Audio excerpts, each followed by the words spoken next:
ketiga ini limit fungsi ya. Dari bagian yang kedua terkait dengan menghitung nilai limit fungsi aljabar.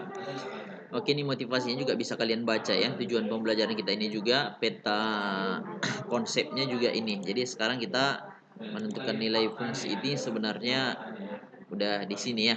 Yang kedua ini menghitung nilai limit. Bukan ya, tak hingga ya. Masih di sini ya, menghitung nilai, bukan di tak hingganya ya. Oke, mungkin ini memfaktorkan sama substitusi langsung akan kita coba diskusikan ya. Oke, ini setelah kita mempelajari definisi limit sebelumnya, kita udah bisa menentukan limit ya kan. Suatu fungsi itu menentukan definisi limit secara umum ya kan, ataupun mungkin secara intuitif seperti sebelumnya ya. Oke, kemudian sebenarnya ada cara yang lebih sederhana untuk menentukan nilai limit ini, yaitu ada tiga sebenarnya ya. Ada tiga. Pertama mungkin secara substitusi, yang kedua secara faktorisasi dan merasionalkan. Jadi mungkin fokusnya sekarang bagian A sama bagian B ini sebenarnya. Kita coba sampaikan ya. Adapun merasionalkan menyebut nanti di pertemuan yang selanjutnya akan kita coba diskusikan. Oke, yang pertama mungkin kita perhatikan ya kan, menentukan nilai limit dengan substitusi. Limit suatu fungsi f ya kan untuk x mendekati a dengan a bilangan real, sebenarnya langsung aja kita substitusikan nilainya dengan menggantikan nilai x-nya itu dengan nilai a. Tapi catatannya kalau terjadi 0 per 0 atau tak hingga per tak hingga atau 0 tak hingga dikurang tak hingga, maka cara ini dilarang. Ya, tidak boleh. Ya kan? Terus caranya gimana? Masuklah langkah kedua nanti, ya kan? Disederhanakan terlebih dahulu atau dengan cara faktorisasi, gitu ya. Artinya yang dilarang itu ini 0 per 0 nggak boleh, tak hingga bagi tak hingga juga nggak boleh, atau tak hingga dikurang tak hingga juga nggak boleh. Selain itu diperbolehkan. Oke, contoh misalkan secara sederhana, misalkan tentukan nilai limit berikut misalkan. Ya kan, x pangkat 3 misalkan ini persamaannya ya kan, untuk x mendekati 2, maka dari sini sebenarnya bisa langsung kita buat substitusi langsung ya kan. Mendekati 2 berarti 2 pangkat 3 dikurang 8 per 2 ditambah 2. 2 pangkat 3 kan 8 ya, 8 kurang 8 0, 0 dibagi 4 0. Berarti boleh kan? Boleh, karena yang nggak boleh itu 0 per 0. Ini yang haram hukumnya, nggak boleh, dilarang ya. Oke, atau tak hingga dibagi tak hingga.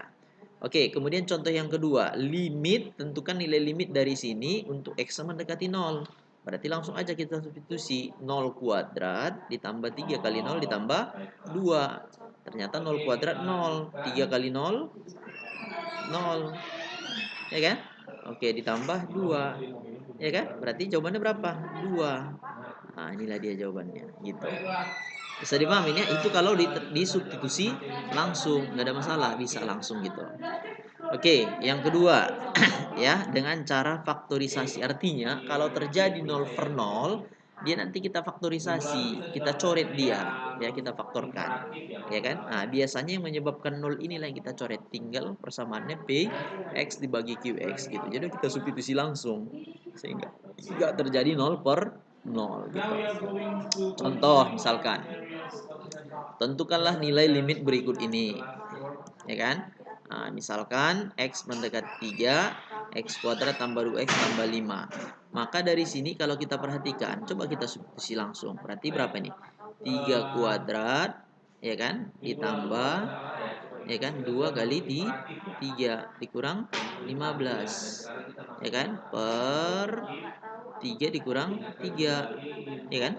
Oke, 3 kuadrat 9, 2 kali 3 6, 9 tambah 6 15, 15 kurang 15 0, 3 kurang 3 0. Inilah yang dilarang, nggak boleh.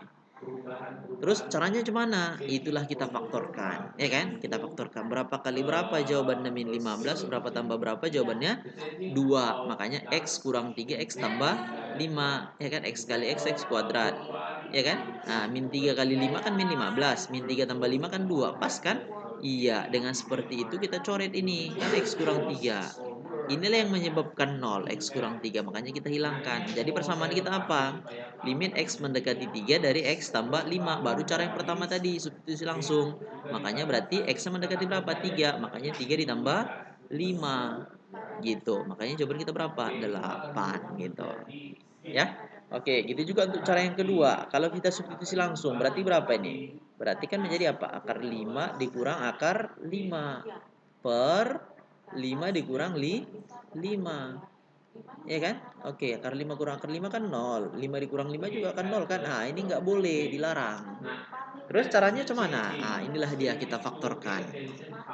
Ya kan? Kita faktorkan seperti ini. Berarti kan akar X dikurang akar 5. Nah, ini kan akar X kali akar X kan X kan? Ya kan? Nah, ya kan? Oke, inilah kita coretnya. Berarti jawaban kita apa? Tinggal ini kan? Kita gantikan. Berarti jawabannya 1/2/5 gitu. Atau kalau mau dirasionalkan boleh juga, nggak ada masalah gitu. Oke ya, oke. Ini contohnya latihannya yang akan kalian kerjakan.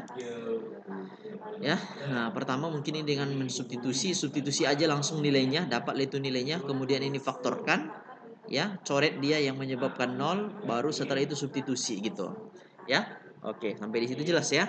Oke, terima kasih.